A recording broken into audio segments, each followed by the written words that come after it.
ഇന്നത്തെ വീഡിയോയിലേക്ക് എല്ലാവർക്കും സ്വാഗതം. ജഹലിൻ്റെ അന്ധത ആകെ മൂടിയ കാലത്ത് ഹിദായത്തിനായിന്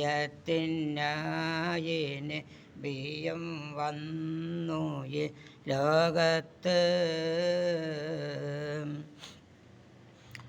എന്നാലും സുന്ദരമായൊരു രാജ്യം മക്കത്ത് വന്നു ഹബീബുള്ള കൽപ്പന വന്ന നേരത്ത് തൗഹീദിൻ കാര്യം നബിയും മൂന്നി പറഞ്ഞല്ലോ.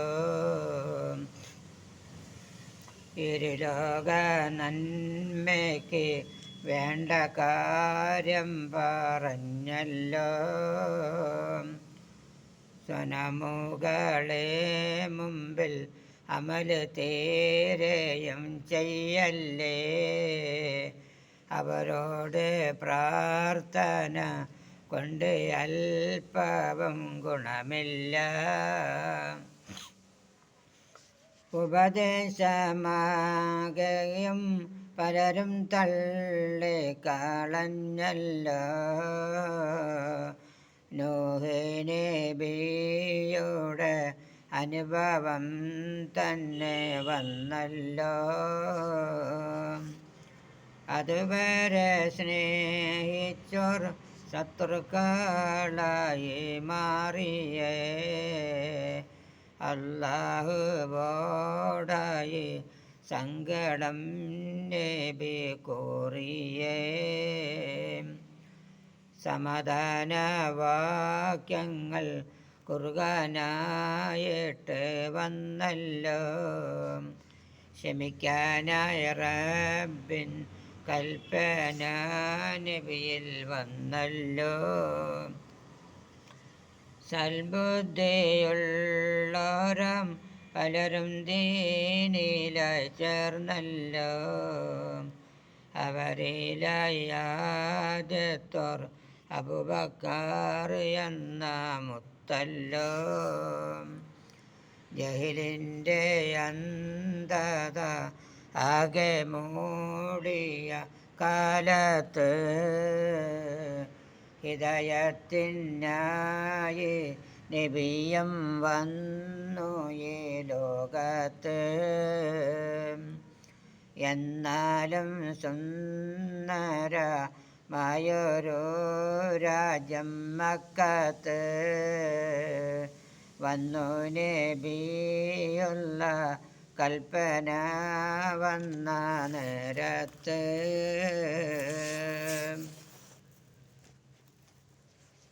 ഈ പറയുന്ന ദിക്ർ 70-ൽ പരം പരീക്ഷണങ്ങളിൽ നിന്നും നിങ്ങൾക്ക് രക്ഷ കിട്ടും. ഹംദൻ കസീറൻ തയ്യിബൻ മുബാറക്കൻ. ഈ ദിക്ർ 3 പ്രാവശ്യം ചൊല്ലുക. ഏറ്റവും ചെറിയത് ടെൻഷനെങ്കിലും നിങ്ങൾക്ക് മാറിക്കിട്ടും. പരീക്ഷയ്ക്ക് പോകുന്ന കുട്ടികളോട് രക്ഷിതാക്കൾ പറഞ്ഞു കൊടുക്കണം, ആയത്തുൽ കുർസി ഓതുക. പരീക്ഷയ്ക്ക് പോകുന്നതിൻ്റെ മുമ്പ് ആയത്തുൽ കുർസി ഓതുക. പിന്നെ ബിസ്മില്ലാഹി അലൈഹി തവക്കൽതു അലല്ലാഹ് ലാ ഹൗല വലാ ഖുവത ഇല്ലാ ബില്ലാഹിൽ അലിയുൽ അസീം എന്ന ദിക്ർ ചൊല്ലിയിട്ട് പരീക്ഷയ്ക്ക് പോയി കഴിഞ്ഞാൽ ആ കുട്ടിക്ക് ഉന്നത വിജയം കിട്ടാൻ സാധ്യമാകും. വെള്ളിയാഴ്ച ജുമാക്ക് ശേഷം ഇന്നാ അൻസൽനാഹു എന്ന സൂറത്ത് 25 പ്രാവശ്യം ഓതിയാൽ 1000 ഹജ്ജ് ചെയ്ത കൂലി പ്രതിഫലം കിട്ടുമെന്ന് നബി സല്ലല്ലാഹു അലൈഹി വസല്ലം തങ്ങൾ നമ്മളെ പഠിപ്പിച്ചിട്ടുണ്ട്. ഈ കാര്യങ്ങളൊക്കെ ശ്രദ്ധിച്ച് മക്കളോട് ഉപദേശിക്കുക. നമ്മുടെ മക്കളെയൊക്കെ അല്ലാഹു തആല സാലിഹായ മക്കളാക്കുമാറാകട്ടെ.